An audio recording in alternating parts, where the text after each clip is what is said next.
এক দিনী দম্পতির ঈমান গায়রতের মনোমুগ্ধকর ঘটনা। আমি জীবনেও ভাবিনি যে একজন আপাদমস্তক জেনারেল পড়ুয়া কোনো মেয়েকে এত সহজে দিনে ফেরানো যাবে। বলছিলাম আমার প্রিয় সহধর্মিণী খুশিকে নিয়ে। প্রচলিত মুসলিম বিয়ে শাদির মতোই আমাদের বিবাহ সম্পূর্ণ হয়। 25শে নভেম্বর 2022 শুক্রবার বিকেল 5:30টায় তিনি আমার ঘরে স্ত্রী হিসেবে প্রথম পা রাখেন। ঝামেলাটা তখনও লাগেনি। সন্ধ্যা একেবারেই কাছাকাছি। আস্তে আস্তে বাড়ির লোকজন বউ দেখবে বলে আমাদের ঘরের দিকে যাতায়াত শুরু করে দিয়েছেন। আমি বাইরে দাঁড়িয়ে চাচাতো ভাইদের সাথে গল্প করছিলাম। হঠাৎ দেখি মহিলাদের সাথে মাঝে মাঝে বিভিন্ন রকম পুরুষ আত্মীয়রাও ঘরে প্রবেশ করছেন। বিষয়টি আমাকে মারাত্মক ধাক্কা দেয়। আমি তখনই ঘরে এসে মাকে মাহরাম বা গাইরে মাহরাম সম্পর্কে হুটহাট বুঝিয়ে দিলাম। মনে করেছিলাম মা হয়তো বিষয়টি সামলে নেবেন। না, সেটা আর হলো না। মার উল্টো বয়ান, আরে এরা তো আমাদের রক্তের সম্পর্কের আত্মীয়, তাছাড়া নতুন বউ আসলে সবাই একটু দেখতে চায়, এটা খারাপ কিছু না, যা তুই বাইরে থেকে ঘুরে আয়।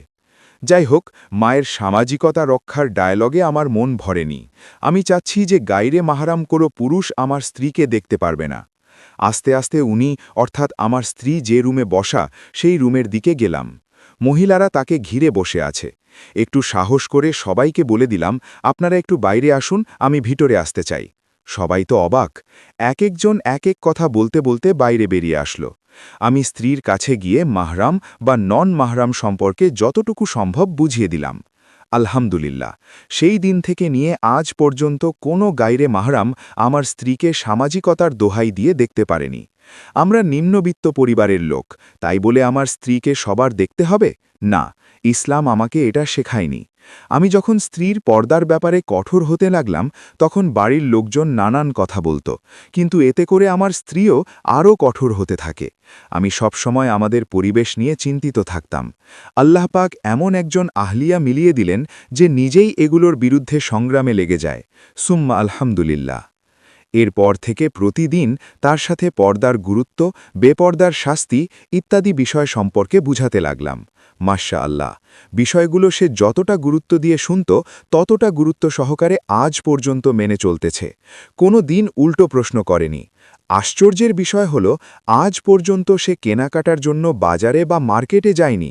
হয়তো অনলাইনে কিনে দিয়েছি, নয়তো আমি যেটা এনে দেই সেটাতেই সে খুশি। আলহামদুলিল্লাহ। ভাবছেন এটাও কি সম্ভব? অবশ্যই সম্ভব। আর এটা কোনো বইয়ের গল্প নয়, এটা আমার রানিং জীবনের বাস্তব গল্প। সে আজ পর্যন্ত আমার কাছে কোনো কিছু চায়নি। যদিও গরিব হুজুর আমি, কিন্তু টাকা হলে তাকে এটা দেব ওটা দেব, এগুলো আমার প্রতি রাতের চোখ খোলা স্বপ্ন। মাঝে মাঝে তার দিকে তাকিয়ে মনের অজান্তেই চোখে অশ্রু চলে আসে, কিন্তু বলে বুঝাতে পারি না যে তোমাকে কিছুই দিতে পারি না বলে বুকটা ফেটে যাচ্ছে।